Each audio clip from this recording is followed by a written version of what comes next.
जय श्री राम। जय हनुमान ज्ञान गुण सागर, जय कपीश तिहु लोक उजागर। रामदूत अतुलित बल धाम, अंजनी पुत्र पवन सुत नाम। महावीर विक्रम भजरंगी, कुमति निवार सुमति के संगी। कांचन वरण विराज सुवेश, कानन कुंडल कुंचित केश అనేది హనుమాన్ చాలీసా. దీన్ని తులసీదాస్ అనే మహానుభావుడు రచించాడు. ఇది మనం ప్రతిరోజు చదువుతూనే ఉంటాం. వారి యొక్క జయంతి సందర్భంగా వారి జీవిత విశేషాలను తెలుసుకుందాం. రామనామమణి దీపధరు, జీవ దేహ దేహరి ద్వార। తులసి బీతర్ బతరెహు ఔ చతాసి ఉజియార్ అని అంటారు తులసీదాస్.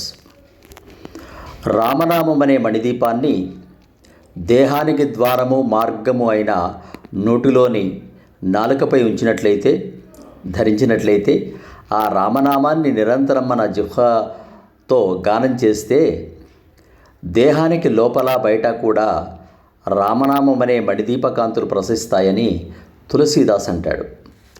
ఈయన అసలు పేరు రాంబోలా. యమునా తీరంలో 1532లో శ్రావణ శుద్ధ సప్తమి నాడు జన్మించాడు. అంటే నేడే. మూల ఆయన జన్మ నక్షత్రం.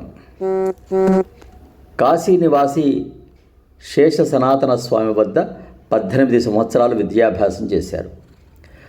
దీనబంధు పాఠక్ అనే పండితుని కూతురు రత్నావళితో రాంబోలాకు పెళ్లి జరిగింది.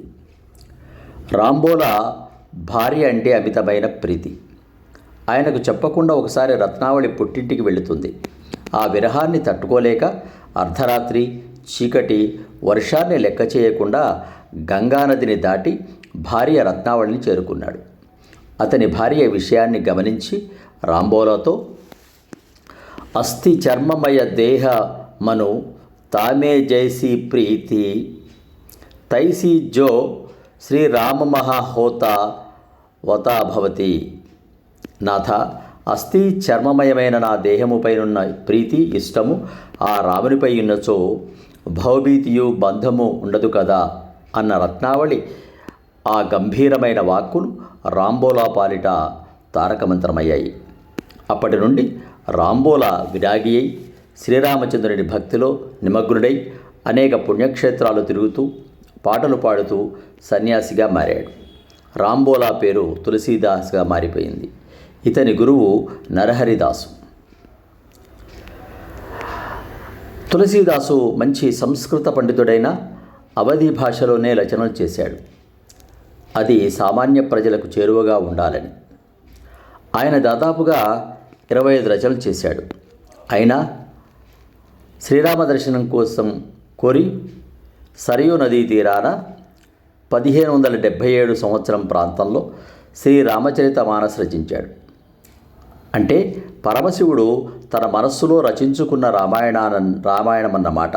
అందుకే తులసి రామాయణం అంతా పార్వతికి శివుడు ఉపదేశిస్తున్నట్లుగా ఉంటుంది. ఆ కాలంలో సమాజంలో పెచ్చు పెరిగిపోయిన అసాంఘిక కార్యకలాపాలపై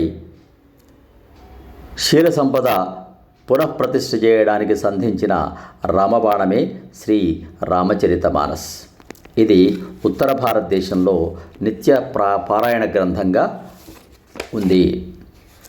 ఆయన రచించిన హనుమాన్ చాలీసా ప్రపంచవ్యాప్తంగా అందరి ప్రజల నాలుకలపై నాట్యం చేస్తుంది. ఈయనను రామాయణం రాసిన అపర వాల్మీకి అని కొనియాడబడినాడు. ఇలాంటి వారి జయంతుల సందర్భంగా ప్రాతస్మరణీయంగా తలుచుకోవడం మనకు స్ఫూర్తి, ఉత్తేజం, భక్తి పారవస్యం కలుగుతుంది.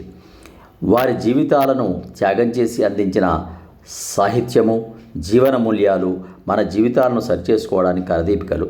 ఇలాంటి అద్భుతమైన అంశాలు మీ ముందుకు తీసుకురావడానికి ఆచార్య శ్రీ సూక్తి ఛానల్ను సబ్స్క్రైబ్ చేసుకోండి. మీ మిత్రులకు, బంధువులకు షేర్ చేయండి, కామెంట్ చేయండి, లైక్ చేయండి. సర్వం శ్రీరామార్పణమస్తు. స్వస్తి.